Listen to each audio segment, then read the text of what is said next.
What's going on, y'all? It's your girl, your cousin Tanisha Peoples, live with another TDRS with my homeboys, my partners in crime, Mr. Jason B. Allen and Mr. Nehemiah Frank. What's going on, y'all? How y'all doing today? Doing I pretty am good. doing good, doing good. Good, good, good. And also we had, man, y'all listen. If y'all didn't check out the show back in August when we had Miss Judy on, y'all go get y'all life today because Miss Judy is a firecracker, honey. We got Miss Judy Eason Mcintyre back on the show today. How you doing today, Miss Judy? I am fine. How's everybody else? We Doing good. good. Glad to Well, have you on today. Yeah, well, yeah. it's good to be asked to be on. It really is. And you know you are Auntie Judy. We it ain't Miss Judy no more. It's Auntie Judy. I heard that, and you know you're all of my children, even though I haven't had any. I So know you that's right, Miss remember that. Judy. We remember it. We remember it, and we Okay. it's an honor and a privilege to be considered your children. So thank you so much for coming back on, Miss Judy. Um, so what do we got to talk about from this weekend, y'all? Obviously, the big Trump got off again. Oh yeah. Well, that's major news, and I think it ties into um, the article that you just recently published, sis. And I know that we cross posted on the Black Wall Street Times and also in Atlanta. But when we think about blackness, and this is an attack on blackness, I think that it's more so an attack on black women because black women, per the media, were at the front of engaging people to vote. They were on the front lines of advocating for healthcare workers and those who are in the midst of the pandemic saving lives. A lot of black and brown faces that have been elevated were led by black women. And so when I look at what happened in regards to Trump being allowed to walk away free, it was a showcase of whiteness. It was a reminder to say that we still do not value blackness, and we definitely do not value blackness that is coming from the mouths of black women saying that our lives matter and to create these spaces for us to show the world who we truly are. And so that's how I feel about it. I completely agree. I definitely believe that it was a very public demonstration, public and intentional demonstration of whiteness, of white power, of white supremacy in this country. Um, it's the same as white people getting away with murder during, during Jim Crow, when when white America was lynching African Americans, men, women, and children throughout the South, throughout, the entire country. They were getting away with it. It's the same reason why George Zimmerman got away from killing Trayvon Martin, and why a lot of these police officers have gotten away, because who is going to be who is it's against at one point in this country when it comes to actually prosecuting and charging white men. It was their culture not to do it if they were to beat their wives or if they were to kill black people. And that's the same thing that happened. This man got off because he is a white man, heterosexual Christian white man, very rich in this country. And so he is above the law until others are allowed to say so. So Oh, it's most really, definitely. really disappointing. I'm really What disappointed with you that. what you know what, Jason? I would agree with what you said, but I would add this to it. White folks have always been afraid of black men, and black men or it's just as much a part of this movement. Yes, there was a larger percentage of black men that voted for Trump, but black men, you cannot leave them out. You just cannot, you know, say that. But in this particular election, yes, black women were in the forefront. What I want to say is about what happened when I was on the school board in the 80s. A futurist talked with board members, and they told us that America was going to be brown. And what we have now is the population change, the demographics. And what we have now, when they say our country, take back our, they are talking about maintaining that same white supremacy that has existed for 401 years here. And you're Right. right, Nehemiah. The police watched black folks killed. They killed black folks. If you look at the old films, even firefighters put water hose on black kids. There is a fear in this country of them losing out. But I'm gonna tell you what, there's an even greater fear that's not really being expressed by the security of the nation. Trump it's dangerous for this country. And one way or another, they're gonna get it. Now, we could be disappointed about what happened the other day, but I'm gonna tell you, I lived long enough, 75 years. What comes out in the dark is gonna come out in the light. That's right. And because the power structure, who's too afraid to say it publicly, they are going to find the best way to bury him. And in this instance, they're going to have to cut the snake's head off. How they do it, I don't know. But in the meantime, we cannot give up as black people. Right. Our That's right. forefathers, our ancestors never gave up, and they had less to work with than we ever thought about. But what happens is we're in an instant kind of an instant moment world. You all, particularly with the high tech, you touch a button and, excuse me, shit happens. No, you're absolutely right. Can I ask Miss Judy? Society to be that quick. Can I ask you a question? So when you say by cut the head off, does that mean that to me sounds like dismantling the whole government? Because that's the snake head right there. You know, I mean, you obviously got, when we talk about the Republican Party, like, yeah, they down for Trump all day. Head off.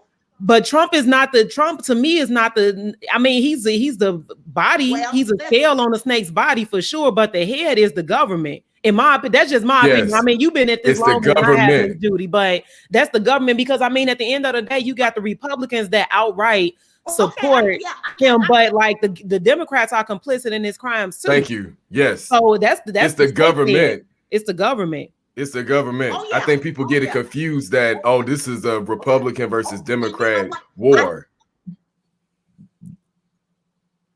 Oh man, Ms. Judy. You got to find another spot, Miss Judy, breaking up. You're exactly right. I'm not going. Oh, I'm sorry. I'm not. You are exactly right. You took it to another level that I didn't take it to, but you're exactly right. We don't have any argument on what you just said. Thank you for, because I was looking at it kind of in a more narrow. Yeah. And this is a season of accountability. So we all have to recognize the role that the Democrats and the Republicans are playing in this. This is not about political parties. This, I will just affirm this again. This is about blackness. This is an attack on blackness. And they are reminding us that it doesn't matter what political affiliation you are with. It matters because of your whiteness. And this is white privilege that is being on display, that is being protected by white supremacy. So they all have a hand in this, and it's about the hand that is being played. And so now what are we going to do? You know, we can think of it as chess, checkers, spades. I don't know. I don't care what analogy. We just need to make sure that we had a winning hand. And so that's what I want to make sure that, you know, in the weekend conversation, we may not have seen what needs to happen. But we, as people of color, whether we are black, brown, mixed race, Native American, who've been oppressed in this country, we got to have a winning hand. And that's it. That's what matters at the end of the day. As a kid said, not spades, said you got to call all your books. Because they ain't called them witnesses. I mean, go ahead, Miss Judy. Could you? Oh, go ahead. No, go ahead, Miss Judy. No, I was just going to ask you all as the next. Am I doing something wrong? What you mean, Miss Judy? I don't hear you. Oh man, Miss Judy, you might have to move around to another spot in the house for that Wi-Fi to break through real sturdy, Miss Judy. Now we can see you real good right now. Oh. Hey, y'all, we got a hater in the comments. I don't know who Tourable School is. How about the role of Black people playing victim? I don't even want to put it on the screen, but yeah, we got a TDRS. I just want to shout that out. We got our first hater, y'all, our first troll. Clap it up for this guy in the comments with your raggedy ass. I don't We not see gonna him, put your screen. We ain't gonna put it on the screen. He commenting from YouTube. We not gonna put it on the screen because we not go give him that platform. But we got our first hater, so we have officially arrived, y'all. I just want to point that out. It's okay. It's a delay with Miss Judy, and it's totally okay. We're gonna let her break through, and we're so glad that he had his moment in time. Yeah. Also from the weekend though, y'all, I just wanted to talk this up right quick. Because again, I feel like it's another showcase of Miss Judy, you in? Is Miss Judy in? It's another showcase of he really going off on them. He really going off on that comment section though. Yeah, baby, he upset, honey. I cannot see it, but facts. It's okay. God bless his mind. Justin Timberlake issued this apology to both Janet Jackson and Britney Spears, and there was a good segment on about that from the weekend. And I feel like again, it's just, yeah, brother, you knew the power that you had as a white male and the system, and you use your male privilege as well as your white privilege to basically try to destroy the careers of these two. I would go on the stretch to say pop icons, specifically Janet Jackson, and the role that he played, and allowed her to, be thrown up underneath the bus and sat back quietly as he got contracts and was asked to come back and perform at the Super Bowl. And so I just wanted to highlight Janet. I think she is one of the most amazing pop artists of our time. She is a Black woman that opened the doors for so many, and her Control album has soared in sales recently, and I really think it speaks to the message of Black women, period, about taking control and being in control. So I just wanted to highlight Janet from the weekend conversation and tell everybody to make sure you get a copy of Control if you don't. Black women are in control. That's right. So if we can, before we jump into today's conversation, I would be we would be remiss if we didn't even bring up Judas and the Black Messiah. Like, y'all, if that movie didn't move you, then I don't know. You still sleep. You are still asleep. If that movie didn't move you to some kind of action, and I want to shout out Sharonda Not Dawson, because she brought up a good point. She read my piece, Jason, that you brought up earlier, and she was saying how these displays of activism can sometimes discourage our kids from becoming activists themselves because of how the country is so afraid of Black people and just marginalized people rising their power, period. And so they seek to destroy them in some way, even as far as to murder them, right? But I think that, it's important for us to have conversations as activists, as Black people, about how, despite the country's fears of us stepping into our power, we need to push forward, regardless of what the consequences could be in the future, or the retribution or the repercussions could be in the future. So I just want to, if you haven't seen Judas and the Black Messiah, definitely check it out. Shout out to brother Fred Hampton, man. Just, a young brother murdered at 21 years old for doing what he was supposed to do. He brought together Latinx people. He brought together white supremacists. He brought together gangs in Chicago, repping Chi-Town, the West Side, and brought together all these marginalized groups to rise against who we really supposed to be fighting against, which are elitists. Yes. And so that needs to be the message. That was one of the things I said, like, at the end of the day, this social construct of race that has divided us, it was never supposed to be us against us. It was supposed to be us against them. It's supposed to be us against these elitists that tried to keep us down. So y'all check that movie out for real. Like, most definitely. That's really good. I've been doing a lot of research for the Centennial magazine for the Centennial magazine that we're getting ready to drop for the Black Wall Street Times. It's going to come out in May. It'll be 100 pages long. It's pretty much like our own version of the 1619 Project. And so I'll make sure that y'all get that. If there's people out there that want to get it, keep following TDRS, and we'll make sure you get it.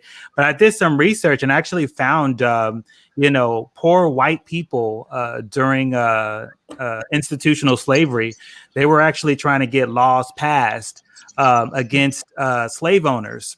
And the reason why is because the slave owners would hire out their own slaves to make, or enslaved people to make money, right?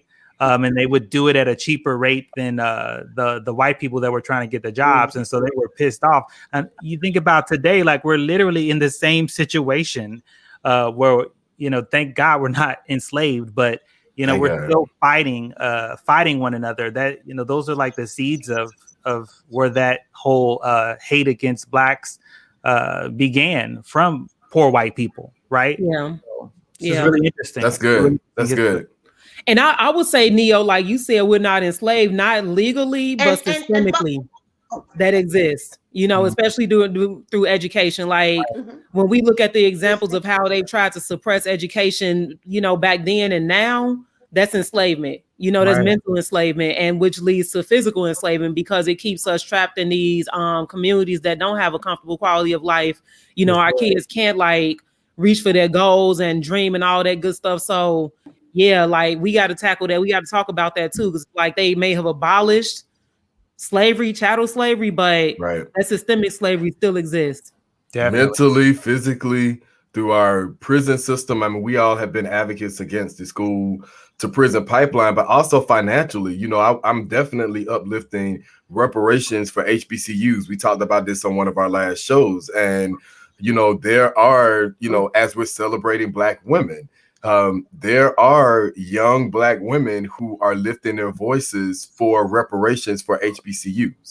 And not to, you know, gotta give this disclaimer because we're in a culture now where if you're celebrating Black women, then, you know, we're ignoring Black men. Well, I'm a Black man and I'm celebrating Black women, and it's okay for us to do that, especially in a climate where Black female activists are being attacked in all fields because they boldly lifted their voices. And so this isn't just about racism. This is also about sexism. And so we can't, you know, continue to push the needle if we have to continue to have these conversations about it's okay to celebrate Black women or it's okay to celebrate Black men. So I just wanted to put that disclaimer out there for people, you know, maybe wondering why we are elevating Black women. So go on, get in there, Miss Judy. And let me just go back to that. Okay, because I don't want to belabor it, but remember, there was a generational guy. When I was involved in the movement, Black men had always been pushed to the side, so Black women were hesitant to be in the forefront, and there was still a lot of chauvinism even within the movement, Black movement with Black men and Black women. So I came from that point. When you first said we're celebrating women, and I said let's include men. I wanted you to know why. That's awesome. Why I came from that. And then on the Black Messiah, try having lived through it. I lived through that. And one more dagger in the heart. But I'm gonna tell you what, for those on the battle line, it's nothing but inspire and provide courage and say, we will not give up. That's good. We will not give up. That's the word. Let me write that down. Yes. Yeah. So let's get into the conversation around Black women as activists and Black women as powerhouses throughout our history, because we do hear, like, first of all, there's this conversation about the inadequacy of Black history being taught in schools, right? And then so the little bit that we do get, it's very limited conversation about Black women. And so I think that, you know, it's time for us to start celebrating Black women as activists and the power that, or the roles that they've had in the change that we've seen as a community. So we want to use that platform today to talk about Black women, including you, Miss Judy, because you're a powerhouse too. You know, so I think first, you know, one of the important questions for me is how do we celebrate our trailblazers in history when you have those, you know, icons today? You got like the Cardi B's and the Nicki Minaj's and all that stuff. How do we make room for the activists, the Black women activists, when these women are put on pedestals and, you know, kind of idolized? And that's what, you know, roles as Black women look like now. How do we make room for both and have those conversations? That's good, sis.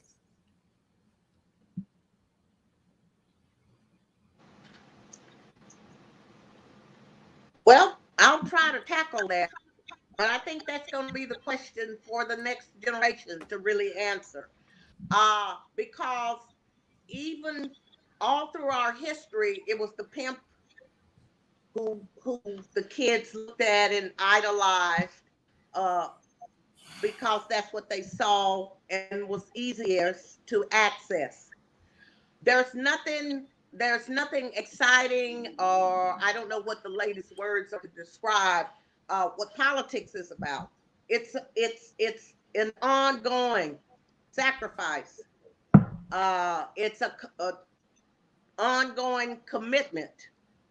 Um, it's a decision that you have principles, and some principles you will not give up on.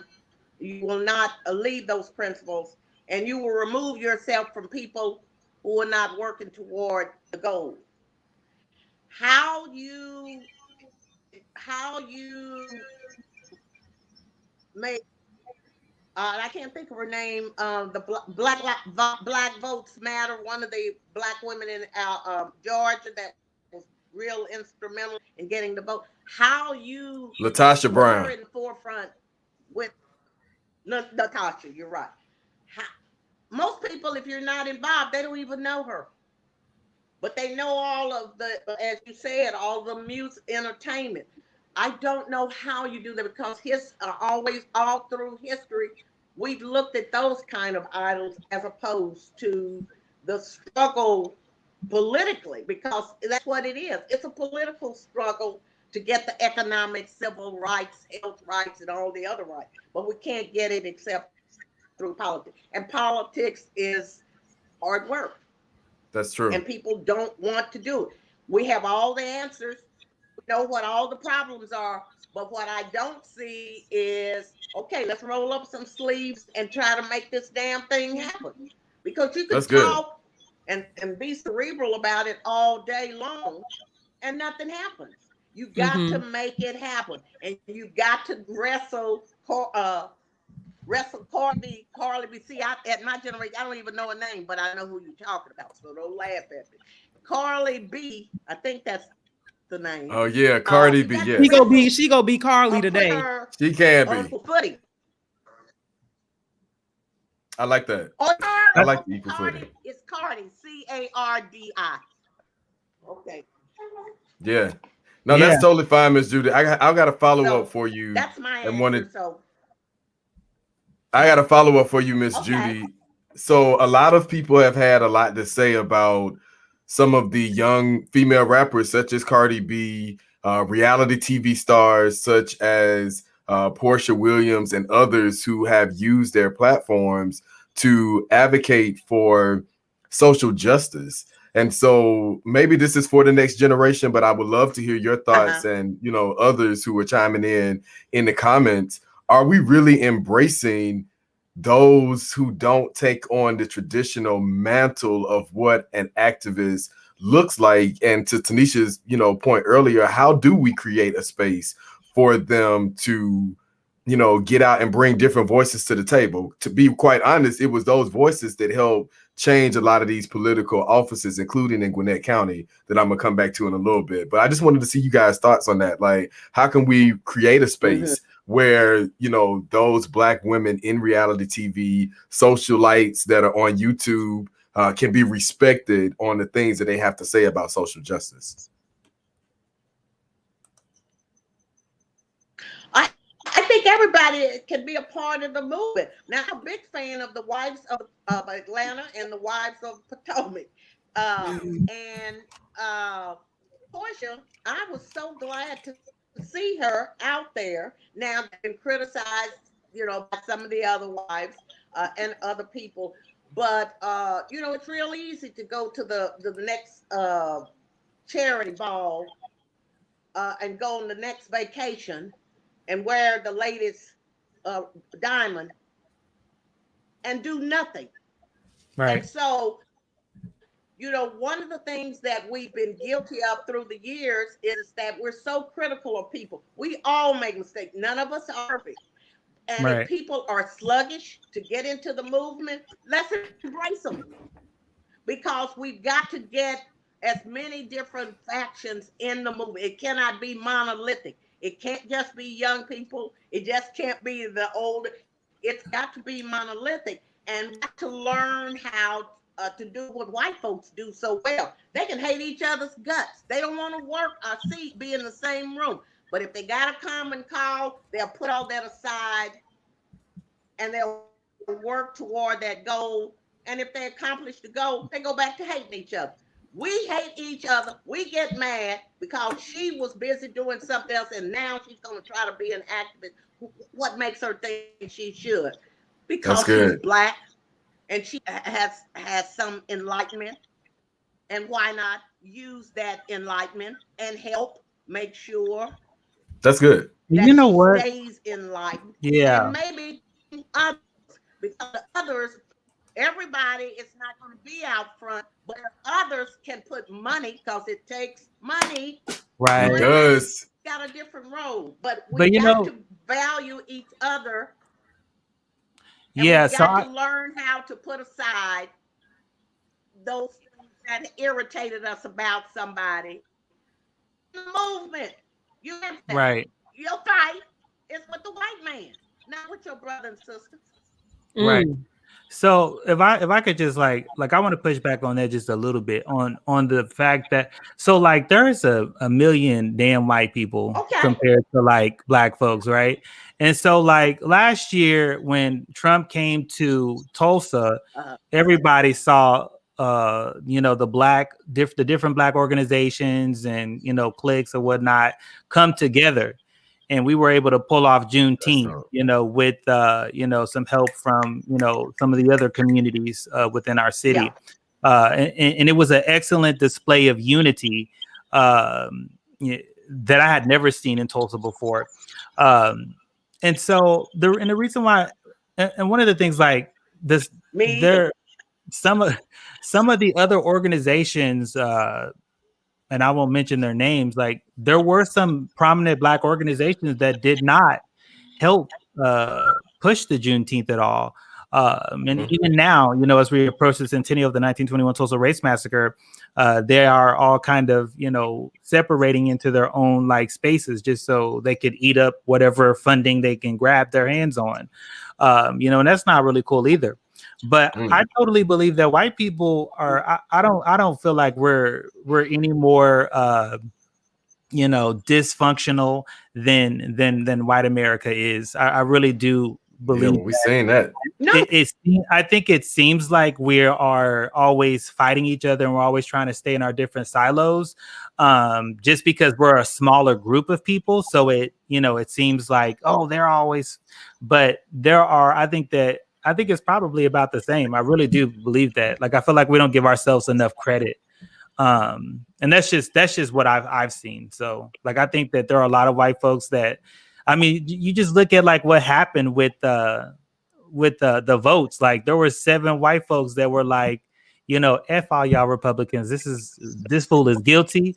And so we gonna vote with all these Democrats. Like we actually saw that. Now, here's the difference, right?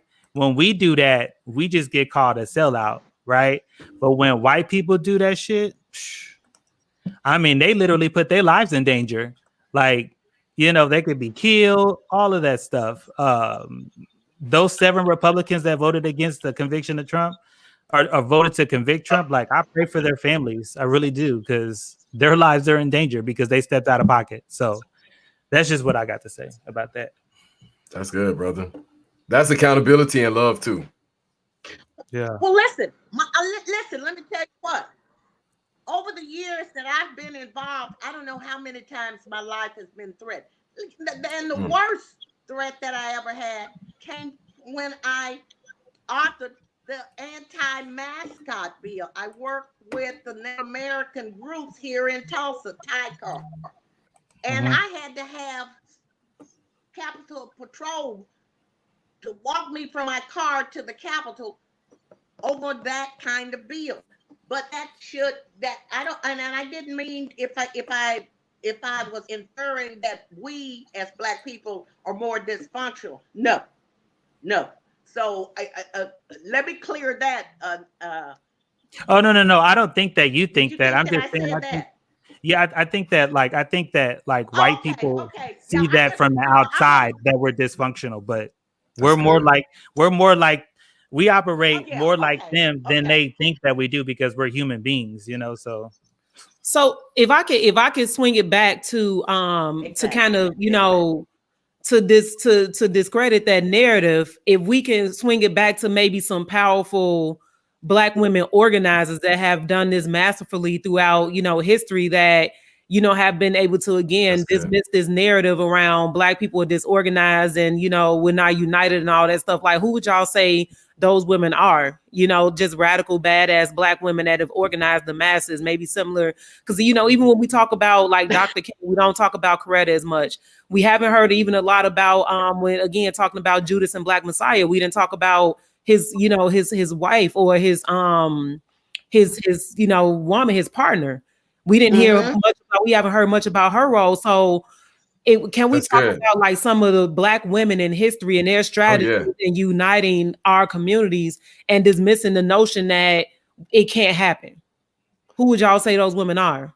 I would definitely have to start with the influence of, Oh, and we spoke a little bit about this on last week. So please go to any of our pages and check out our show from last week, Uplift the HBCUs. But I definitely would have to start with the influence of Black women who are in the Divine Nine.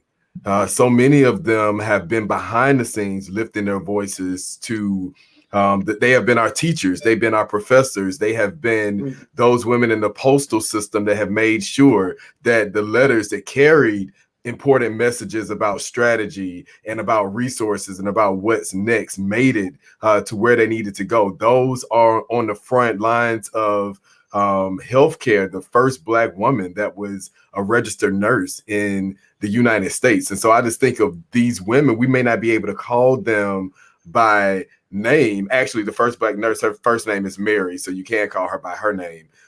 Mary Mahoney, matter of fact. But there are so many Black women who we cannot name that have done so many great things. But I just wanted to kind of start the conversation with that. So I would say like one of them, and Miss Judy and we would can know. start with Harriet Tubman. Oh, Yeah, we could go. I was gonna actually mention Clara what'd you say? I'm Loper. sorry. Clara Looper. Oh, Looper. Yeah. Looper. And like a lot of people don't know her Sarah story. Looper. Like we don't. Yeah, But we don't really. yeah. I think that there's a delay. It is. Yeah, so And there's clearly a delay. I think so. Yeah. But yeah, so Clara Looper, Is it like she's something from I did?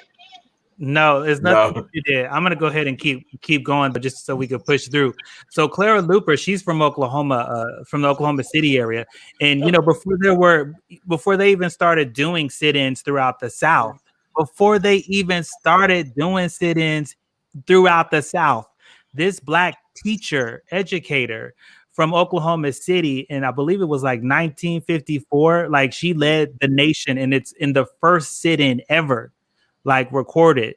So I mean, credit to her for starting that. So if you think about it, it was a Black woman that started that type of civil disobedience, and she literally taught it in her classroom. So like that's why they started shutting the Judases and these or they started shutting down the Messiahs, is because like they knew that education was revolutionary. So the second they caught on to it, that's when they started, wiping folks out. That's when they started, oh, hell no, we got to make sure we move these Black people and these Black teachers over here so we don't get no more Messiahs coming out of these damn schools. Like, that's what that shit was about. Exactly. Yeah. That God forbid we have another Clara Loper, teaching in a damn classroom, because she was teaching her kids how to protect themselves. So I'm going to bring you back down because I done got a little hot. No, that's brother. Listen, Neo. I'm right where you are. I think about the Black women. Even let's even go all the way back to America's, onset of I don't even want to say embracing, Black people, but when slaves were being transported across the seas, and Black women had to watch their children dying and their husbands and their loved ones jumping over the ship, and they took on taking care of those families as best as they could until they were torn apart. And Black women still to this day are taking care of our families when they are torn apart. They have held our families together. So to Black mothers, I can't name all of them because there are too many, but this conversation is so important because Black men and women have played such a pivotal role in holding our families together. And for Black women to see their Black men destroyed in such a way where they are the only thing left for families to be held together says a lot about the pain and the trauma that we go through together.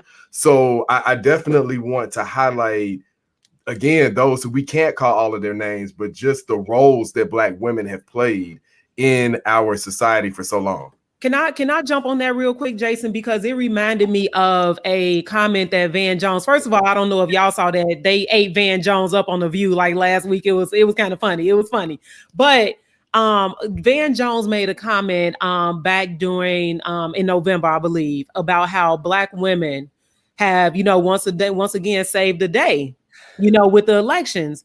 And what pisses me off is that, it's like people want to boast Black women, right? When we do magical shit, which we do all the time. But Black women continue to be the most disrespected person in America. This is true. And so it's like, don't celebrate us when it's convenient for y'all and then continue to diss us and mistreat us on an everyday basis. Like, what kind of backwards shit is that? And that's what pisses me off. And so, Jason, I just want to highlight that when you talk about how Black women have literally been the backbone. Black women care. We carry things on our shoulders every day. Shoulders are weighed down every day, all day. Yeah, and we continue to be the most disrespected group in this country, and yet we carry it. That's what made me make that comment earlier about having to even lay, foundational, context to us having to have a space where we can empower and celebrate, Black women, because I'm still on the fact that, we can salute Stacey Abrams. I'm glad that she's getting the accolades that she's getting, but look at what whiteness is trying to do in the South for voter suppression. So we have to take a stand and say, don't clap us up and say, oh, you did such a great job, and then allow your cousins and them to come in and say, well, now we're going to put in all of these regulations for you to not be able to vote. To even go a step further, I see Dr. Teresi Johnson, who's been on our platforms before, is on, and her and Karen Watkins right now in the state of Georgia, because Stacey Abrams and so many others rallied and supported Gwinnett in changing the school board. Brother Neo knows, because even the Black Wall Street Times was intricate in that change. And what's happening? They're trying to remove them from the board. They're trying to infiltrate the board with more whiteness. They're trying to stop change from happening. I see my students are on too. And so when we say, I'm saying this because we have to stop saying, well, we gave them a seat. Right. No, you didn't give them anything. They earned the seat. And now you're going to respect their voices in the seat and allow them to exert their power. Because it's one thing of giving somebody a goddamn seat, but then the next thing is, now I'm going to silence your voice so that you don't have any power. This is about power. So if we're going to be real, Black women deserve to be empowered, just like Black men, just like Black youth. So don't give somebody a seat at the table and still try to muffle their voice and take their power away. Give them the power so they can make change. But you know what? That's that coded racism in this country, right? Because now we're talking about equity and a seat at the table. It's like, okay, we'll give you a little bit and we'll give you a seat at the table, but that doesn't necessarily mean you have a voice. And so at this point, I'm just like, it's almost like, fuck y'all table. Like when we again look at I was looking at some of Malcolm X's speeches, right? And we're talking about like building our own, political and social like infrastructure. That's our table to be built by us. They continuously talk about, okay, first of all, we've been pushed away from the table. Now we're gonna give y'all a seat at the table. We give y'all a seat, but it don't necessarily mean that y'all gonna have a voice. And so how many inches do we have to like how many inches are we going to take? How many table scraps are we going to take before we realize that we actually won't get to eat? We won't have a meal. We won't be considered equal or equitable. How long is it gonna take us to get that message before we build our own table? That's right. We need to build our own table, and let me say this too: we can build our own table. Well, we can dismantle their table that's going to be attacking us on the same end too. So I feel like we got to do both. Go ahead, Miss Judy. Uh-oh. No, I like was them gonna glasses say, though. particular for those of us in red states, but all states. Huh? Go ahead, Miss Judy. Okay. I said, particularly those of us, okay, in red states. When the legislatures are in session, that's where people need to be aware of. When you talked about voter suppression, you need to follow the bills and try to kill bills before they even get to a committee. Or if they get to a committee, try to kill it there, because once it gets on the floor. And what we, Nehemiah, have to think about are our two senators who voted to acquit this man because they are a party to this, whatever you want to call them, the insurrectionists. And so they're going to be there. And if we silently, we may not win the battle, but I'll tell you what, they need to know that they've been in a fight. And that's where folks like you all who have a medium platform to be able to first educate people. And they can do that from their homes. They can follow the legislature on their computers, and they can get in touch. They can call, and they can, and if need be, when COVID or the snow is gone, go there and walk those halls. Because I'm gonna tell you what, they like to say, well, I didn't hear from anybody. And that's their excuse.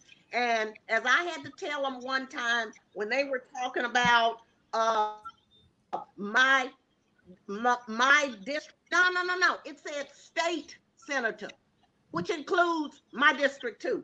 And if we let them off the hook, if we do not follow them, what's coming down the pipe in terms of policy is going to be detrimental, right? Because that's all a part of the strategy to make sure that do not exist in a place of power.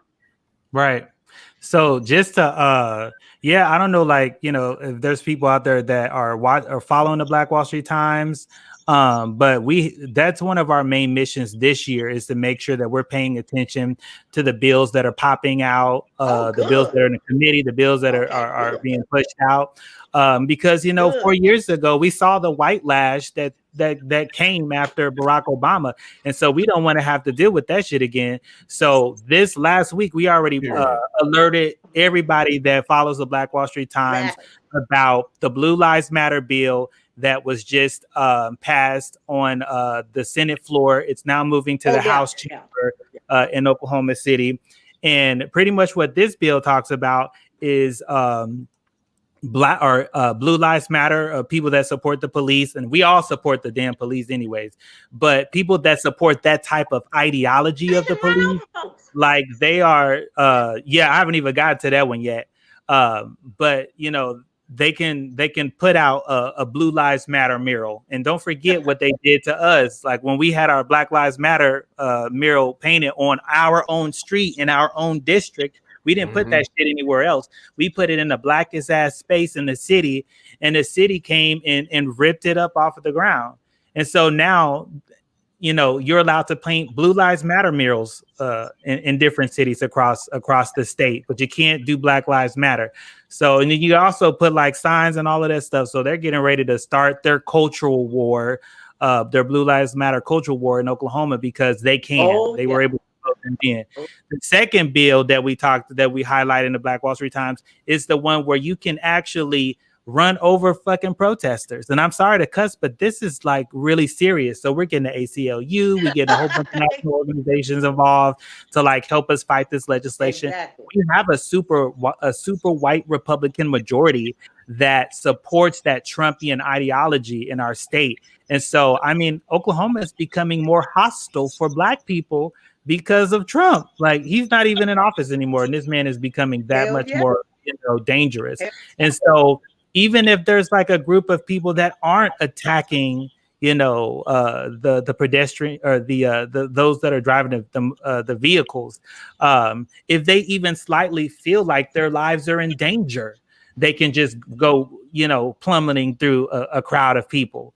It's the same. That's the same type of shit that happened when George Zimmerman shot Trayvon Martin, if you think about it, or why Betty Shelby shot Terrence, because these white people felt like their fucking lives were in danger, so they're just gonna, we're just gonna wipe some people out, like out of pure ignorance. Their lives are in danger. Their money. It's an ignorant bill that they've passed, and they have more. There's voter suppression bills already lined up that they want to push through. That's right. About you have to be here in person in order to vote. Like, it's ridiculous. The white lash is coming, and it's coming very strong. It's happening now, and brother. You brought up a good point about voter suppression.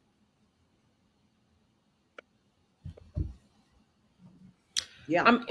And you know what? That's why, and I want to repeat it again, it is necessary for for us to be vocal, particularly politically, because I'm going to tell you what the real deal is. When you are standing on the floor debating your bill or in committee, that you know what they're saying. And you know what they say? I don't see nobody but her. Mm-hmm. That's true. They have no idea that anybody else is supporting them, and so that becomes a ready excuse. Right. Who else is supporting this? Well, they haven't heard from anybody. And just because they're not your elected official, they are state house, state senators, and so therefore our issues, everybody's issues who are who are citizens of the state of Oklahoma, for their responsibility, and that's why they're getting damn paid. So but you gotta make them. You gotta make them. Let's shift. Well, when we're talking about legislation and power, right? I think that we haven't had an opportunity to have an in-depth conversation about Kamala Harris being the vice president, right? And I think it was interesting because I was talking to somebody the other day, and they pretty much said that Kamala is kind of like the VP of a school. Like, she kind of keeps things in check, but she doesn't necessarily have like power like that. So what are y'all thoughts on, first of all, Kamala's, she's we're happy that a Black woman has this power, but some people are still struggling with her past, which personally I believe that people have the space to evolve from their past platforms, right? So I want to give her a chance in that. So given her past, is she in a position? She is in a position to advocate for Black people, but how does she do that as vice president? Considering that she is, again, like, had this track record, and some people don't think that she has real power as vice president. I know that I kind of went everywhere with that, but what are y'all thoughts on Kamala as vice president? I definitely have been on this. So let me tell you right now. Okay, first of all, Joe Biden he is an old man. I'm afraid that he makes it these 4 years. I don't think that he's going to be able to, run another. I don't think that he's going to be able to run another 4 years. I don't think he's going to make it these 8 years. And so Kamala is in a prime position. This woman is so damn smart. Like, yes, she has a past, but she's strategic about how she moves. She's one of those types of sisters and one of those types of like strategic people that will wait until the moment is right. And I believe that she will give us what we need when she gets in that position. A lot of people I want to go back to Barack, because a lot of people gave Barack a lot of hell. And I really hate that shit, because Barack could only be the first Black man to be in that damn position. He wasn't going to be able to give us reparations or all of this other shit. They would have killed that man. They would have murdered him and everybody like us who was out there advocating for it. And his families. Like, we thought that January 6th was bad. Like, we would have had a whole damn civil war if Barack would have did everything he really wanted to do. And so, like, that's the reason why he wasn't able to speak about things. We saw what happened when Dr. Jeremiah Wright was real with America, in front of his church, and then they blew that shit up all across the country. Like, but think about it now. Think about Joe Biden, a white man that was able to actually speak and say what he said at the podium during the inauguration, right? Just think about that. He was allowed to say that because he was a white man. He wasn't going to get the same pushback as Barack Obama or even modern Vice President Kamala Harris got. So you just think about that. Notice that he's the one that's saying those things. And so they can only move, so fast. But anyways, Dr. Crutcher's on, so I'm pretty sure she might have some. You might have to repeat the question for her so she can chime in on that. Yeah, so Dr. Crutcher, we're talking about obviously powerful Black women in history, right? And Vice President Harris's potential to make change, or maybe inability. I mean, because she's, at this point, the first Black woman to assume this office. But a lot of people are holding her past track record against her. And so, while I said that I'm a person that believes that someone can evolve from their past, platforms, some people are holding that against her and saying that, well, she has this position, but she won't really do anything with it. So I guess the question is what do you think Kamala should do as the first Black woman vice president? What does she have the capacity to do, given the limitations of government, the limitations of the office? Like, what's Kamala's role looking like in this support of Black America? Well, thank you so much. And sorry I'm late. I had another meeting I just finished, but I'm just excited to be amongst all this power, this Black power. I'm just looking at the screen and it's amazing. And I would be remiss if I didn't acknowledge former State Senator McIntyre. So I'm just honored to be on a panel with her. So thank you, Nehemiah, and everyone here. It's more about what we need to do as a community. We have to hold her accountable, right? First and foremost. That's my strategy. I don't care who it is. We always talk about the first Black this person or the first Black that. And then a lot of times when we have, or they have these great intentions to get in these positions and affect transformational change, they end up acquiescing or equivocating and ending up preserving the status quo and preserving the economic status of the people or the power structures.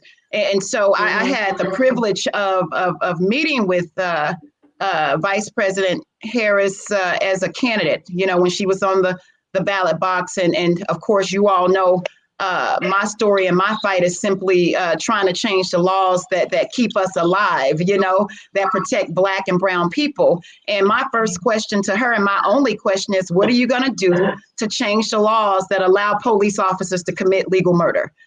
Will you help me abolish qualified immunity? Will you help me change the use of force standards? Because right now we're in a state of emergency as it relates to the color of our skin and being Black, and we just want to breathe. We just simply want to live. And I think that's the first line of defense, making sure that we live. And I was one of those people who were critical of my sorority sister. And when you love people, you hold them accountable. That's right. And she does have a track record. We all have track records. We've all made mistakes. But in Michelle Obama's book, Becoming, she says we're forever evolving creatures. And what we did in our 20s and what we did in our 30s may not work in our 40s or in our 50s. And so we're forever evolving creatures, and we all deserve some type of redemption, some form of redemption. And now that she's there, it's all about what are we going to do in this particular moment in time. And of course, so that's where I am. We're going to be, there's so many people, so many different groups pushing her, and I believe that she's ready, and she's done some things that we don't know about. All we do is we look at people's past. Brian Stevenson said it best: I'm more than the worst thing I've ever done. I'm more than the worst thing I've ever done. And so just give me a little grace, give me a little mercy. And I believe that there's only one Redeemer, and that's the ultimate Redeemer. And we have to quit trying to be that person. We have to quit trying to be the judge, jury, and executioner. And this whole cancel culture can get ridiculous at times. And so I think it's more about what we're going to do as a community to build community accountability, community power, community autonomy, and then get to a place where we can hold our elected officials accountable. And so I love my sorority sister. I love that she's created a pathway for other little Black girls to say, I can become. And but we got to do our part. That's good. Made Got on him. I think we might need a praise break right about now. Pastor Already. Praise. Because that was, listen, let me tell you, I couldn't find anything to throw, and I just was Me like, either, Lord Jason. have I couldn't mercy. find But my this, chief. because that's so, let me tell you, Dr. Crutcher, I don't know if you can see your dad on my wall behind me. He's actually right behind me.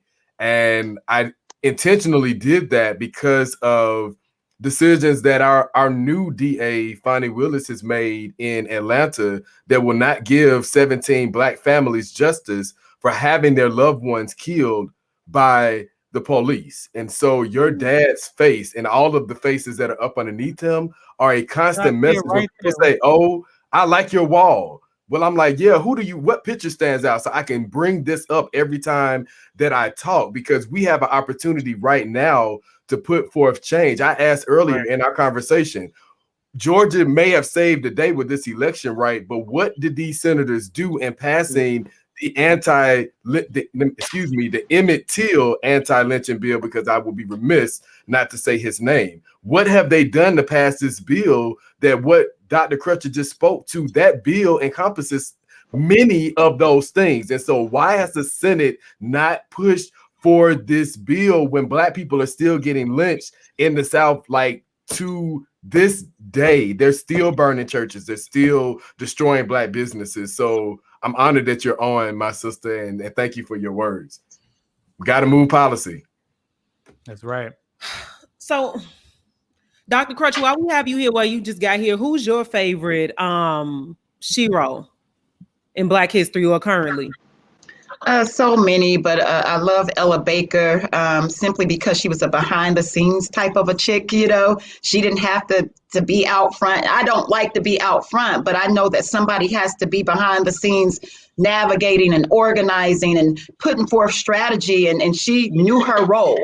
And she was really the power and the fuel behind Dr. Martin Luther King and the civil rights movement, behind Rosa Parks. And I don't know if you've gotten to this, but it was really Claudette Colvin who was the first person to refuse to give up her seat on the bus. Claudette Colvin, 15-year-old young Black girl who gave up her seat first, but it was Black elitism who did not want her to be in the forefront of the movement. And we talked about her a little bit on our previous show and the impact that she does have on young Black activists. So and a lot of people don't know that history. That's why it's important. They thought Rosa Parks would be more suitable to be the face of that movement. And Claudette Colvin had a baby. Yeah, she was pregnant. She had a baby, you know, as a teenager. And I had the honor and the privilege of spending time with Claudette Colvin a few years ago when she came down to Montgomery, Alabama for the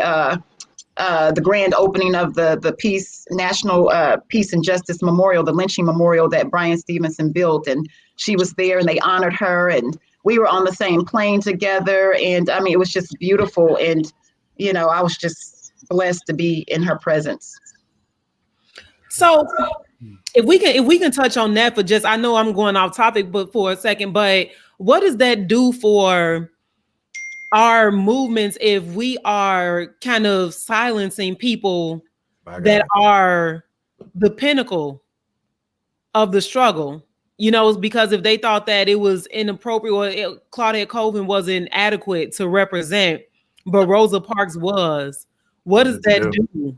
Does that delegitimize the movement or does it silence our voices, especially if we're talking about the voices of women? What does that do to our voice? I think Senator McIntyre can speak to that first. I'll yield to her because I'm sure as a woman, she's dealt with that, you know, especially just as a woman and the men, you know, always getting preference or always getting that call first. And we're always a second thought or afterthought. So I'll yield to the senator. Come on in, Auntie Judy. Okay. And I'm sorry, you kind of jump up. I didn't. Would you say that again? Yeah. So the question is, what does it do to the voices or the advocacy of women? Can you hear me, Miss Judy? So the question is, what does it do to the voices of the advocacy of women who are deemed inadequate to represent a movement? So when you look at the case of Claudette Colvin, who, you know, took the seat first in on the bus, and they said that no, she can't represent. We need Rosa to be the face of this. What does that do to Black women advocates and our voices? Does that delegitimize or does that silence us even more? Well, you know what? Yeah, well, listen, we have to look at it first from a historical standpoint. The House versus slaves, and what differences were made among themselves. When my mother went to Langston, she was a year out from being able to pledge AKA, but she got pregnant with me, so she never finished. But she was too dark when she first entered Langston. I grew up with my grandmother having a picture of relatives on the wall, and we always thought that it was a relative, but it was the light-skinned girlfriend that my grandmother wanted my daddy to marry. So what does it do? It destroys, or it interrupts rather, the progress trying to be made because of these kinds of no-nonsense issues that are used as barriers to keep us from moving like we need to, and we seem to get sidetracked. So it is detrimental when that kind of thing happens. And since I have the floor, I just wanted the rest of you to know that Dr. Crutcher lost her mother to COVID just recently, and we're all very sorry. And prayers to your family and you, Dr. Crutcher. Yeah, definitely. So sorry for your loss, Dr. Crutcher.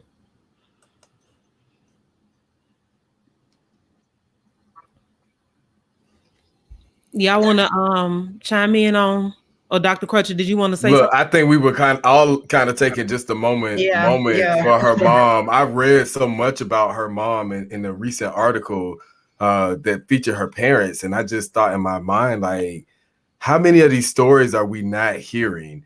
And it goes back to the comment I made earlier about so many Black women who have been behind the scenes that have had to keep our families together and our communities together, and the organizations and the infrastructure that we have built in our communities for people of color to be successful. So I think that moment was just that realization of, wow, we're still battling life that is happening too. So yeah. All right, sis, I'm turning it back over to you. That was enough.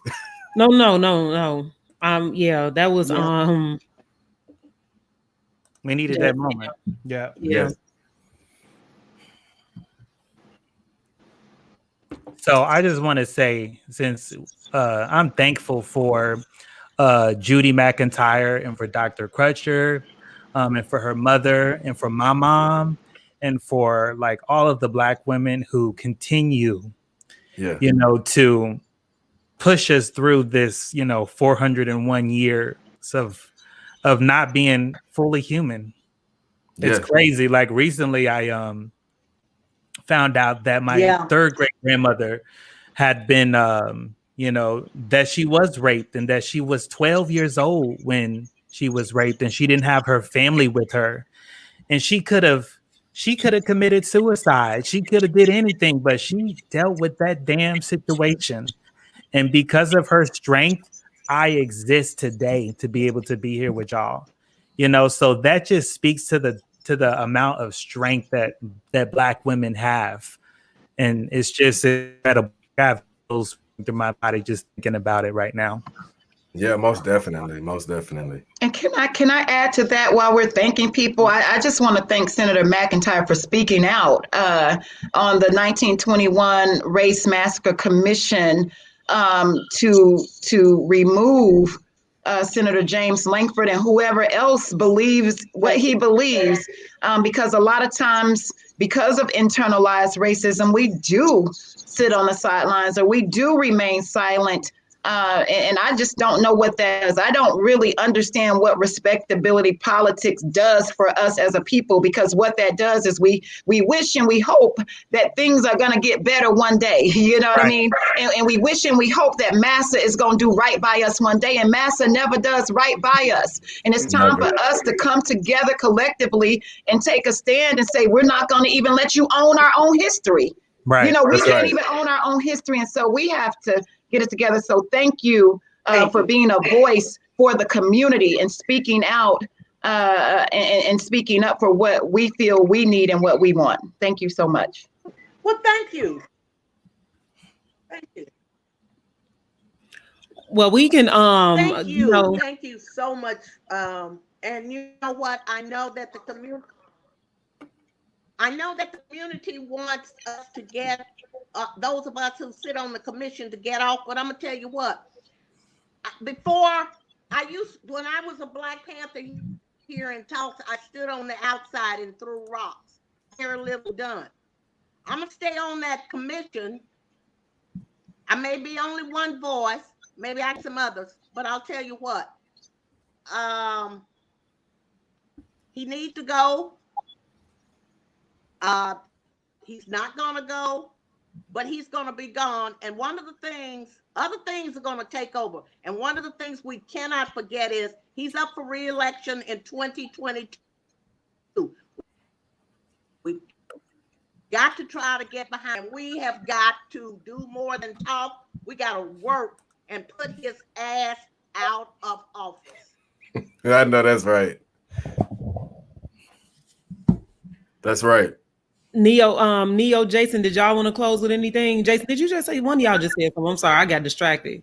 No, I was just saying that Miss Judy is absolutely right. She is absolutely right. We definitely have to do that. But while I do have the floor, I will say that on next Monday, Atlanta is celebrating and also empowering the voices of young Black males at 7 p.m. on our page.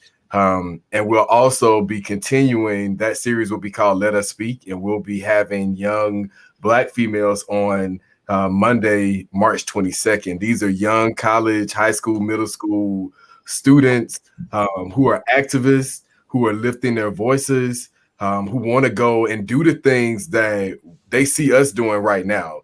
Aisha and a couple of the students were on from Atlanta, so shout out to them. But I did want to end with that we are going to continue lifting the voices of our students, our youth, our young adults in these conversations so that they can be engaged in policy making changes so that we can get the justice that is so deserved for our people. Mm-hmm.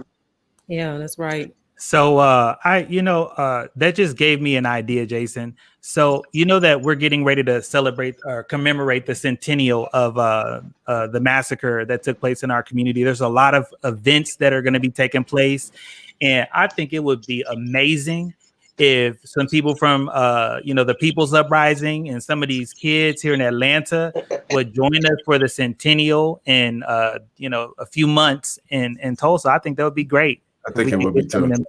So that's awesome, my brother. And that's just an example of how we're getting the young people involved in activism and in history, because they need to be in both, right?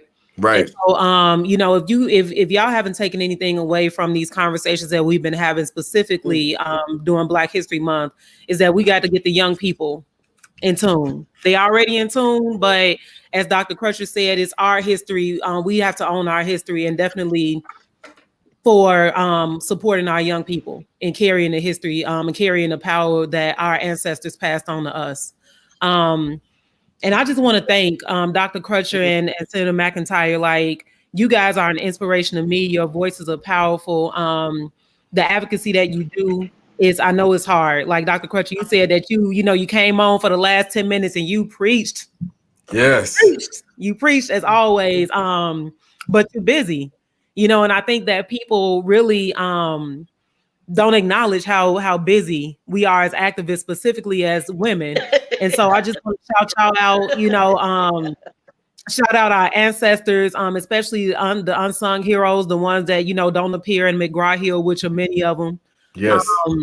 And thank you again for inspiring me as a Black woman activist. So, yeah, and keep doing the work, y'all. As we say at every show. So we about to head out. Y'all charge today is go do your research on powerful Black women, past and present, and do your research on our history in general and pass that knowledge on to our young people because we need them to carry the torch. So with that, we out y'all with another TDRS. Thank y'all so much for tuning in. We'll be back next Monday. Miss Judy, Dr. Crutcher, y'all keep doing the thing. Yes. We'll catch y'all next time. Y'all be good. Peace. We will not give up.